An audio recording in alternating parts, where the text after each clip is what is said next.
Vamos à COP. Vou me levantar para dar as boas-vindas a ela, Patrícia Junqueira, conosco hoje. Olá, Patrícia. Boa tarde já, tudo bem? Oi, Fabiola, boa tarde, tudo bem por aí? Tudo bem, aí, tem o Fabiola, delay, eu como sempre você esqueço, estava mas o falando Sakamoto faz a sobre dancinha no delay, se prepara aí, Sakamoto. Eu queria saber uma coisa, o presidente Lula, logo nos discursos lá do Abre, ele falou muito sobre em acabar com os combustíveis fósseis, né? Apesar da exploração do petróleo seguir aqui, como a gente está acompanhando. Como é que está o andamento dessa discussão aí? Esse daí vai ser um tema da COP30? Como é que estão as discussões? Qual é o caminho aí para o fim dos combustíveis fósseis, hein, Patrícia? É exatamente isso, Fabiola. O tema da transição gradual para longe dos combustíveis fósseis, a criação de um mapa para esse caminho, não está na agenda das negociações. Mas mesmo assim, esse assunto está ganhando bastante tração aqui na COP. Como você disse, o presidente Lula falou disso em todos os seus discursos aqui, enquanto ele esteve tanto na cúpula dos líderes quanto na abertura da COP. Isso foi até uma surpresa. E o nó desse assunto é como fazer essa transição para longe dos combustíveis fósseis sem prejudicar as economias de países que dependem da exploração do petróleo.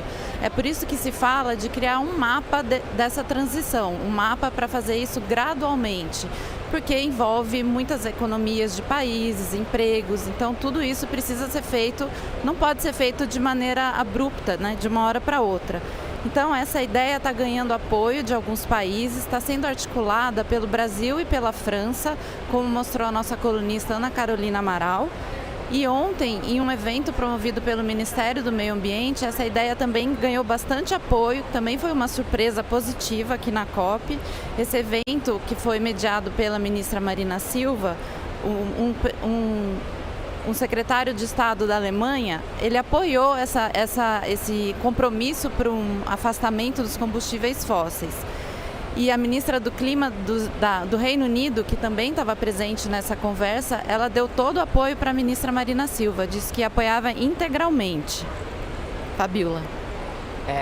Bom, e aí a gente está acompanhando qual vai ser essa discussão. O que mais você tem de novidade aí para gente, Patrícia?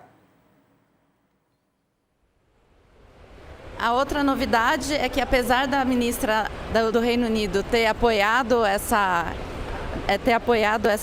ideia, ontem o Reino Unido recebeu um prêmio, que é o prêmio do Fóssil do Dia. É um prêmio que uma organização de associações ambientais internacionais divulga todos os dias aqui na COP e dá esse prêmio, que é um troféu abacaxi, dá esse prêmio para quem foi o destaque negativo do dia. E ontem esse prêmio foi para o Reino Unido, porque nas negociações, nas conversas do grupo de trabalho da transição justa, que é justamente esse grupo que discute como implementar a transição sem prejudicar as pessoas, sem causar mais desigualdades, por exemplo, desenvolvendo empregos verdes, esse grupo teve uma proposta para criar uma iniciativa global de desenvolvimento de empregos verdes, mas o Reino Unido foi o único que foi contra. Disse que as ações que já existem, que já estão implementadas pela ONU, já são suficientes, o que a gente sabe que não é verdade, e por isso eles levaram esse troféu abacaxi.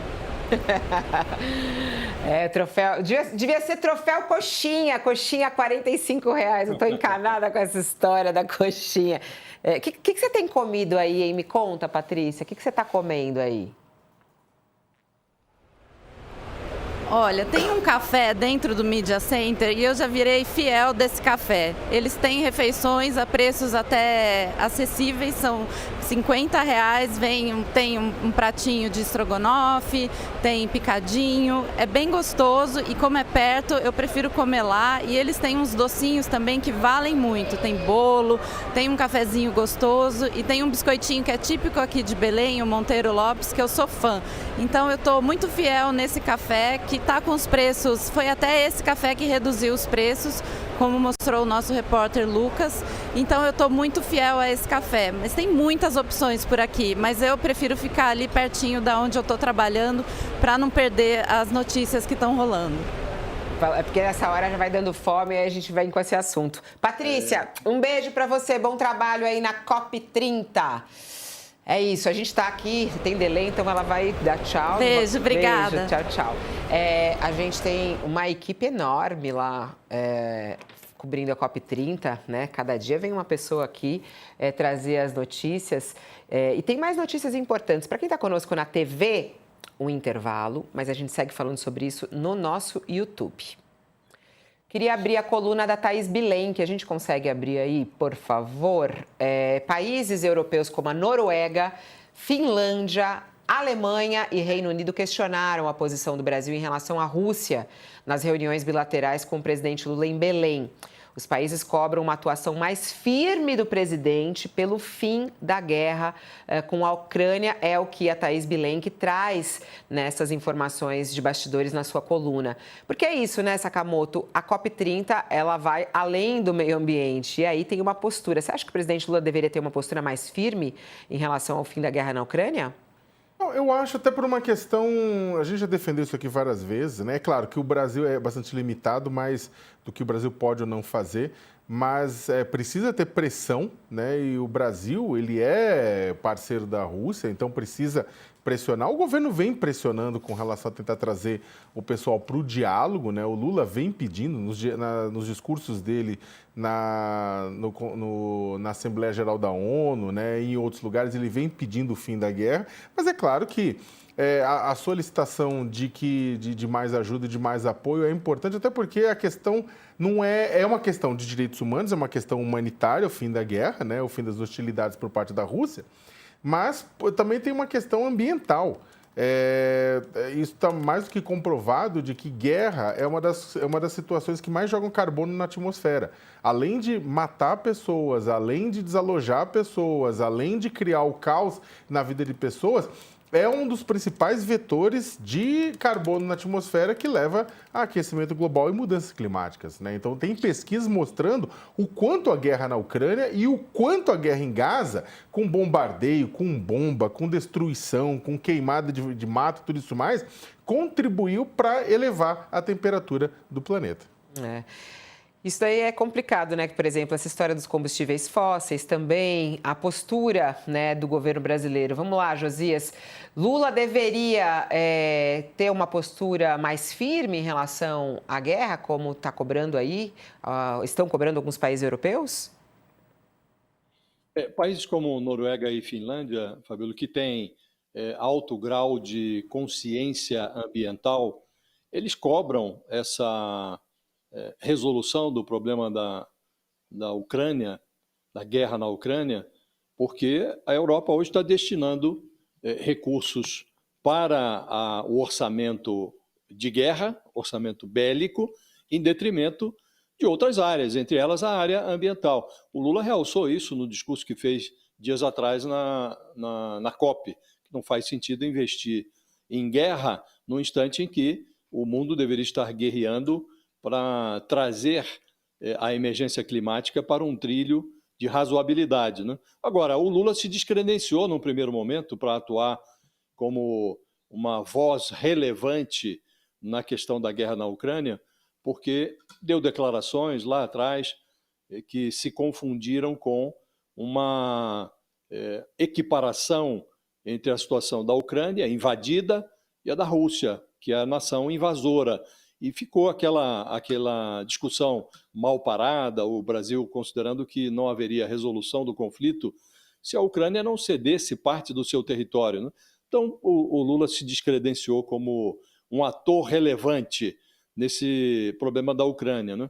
Agora, impressiona um pouco a forma como essas conferências climáticas da ONU, Fabíola, se realizam, porque as decisões ali dependem de consenso, né?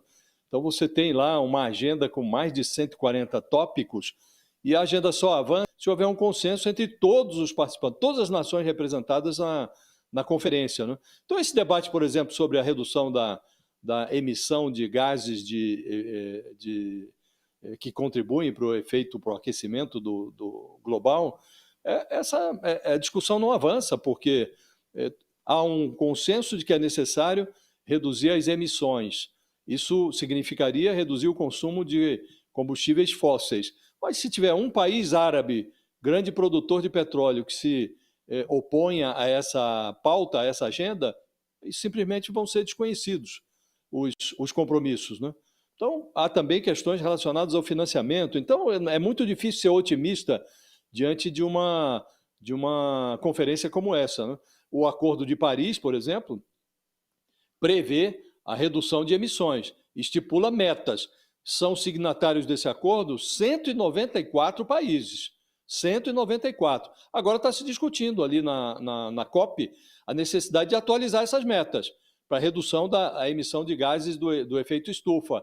E é preciso que todos estejam de acordo para que as novas metas sejam estabelecidas. Basta que um seja contra para que isso não vingue.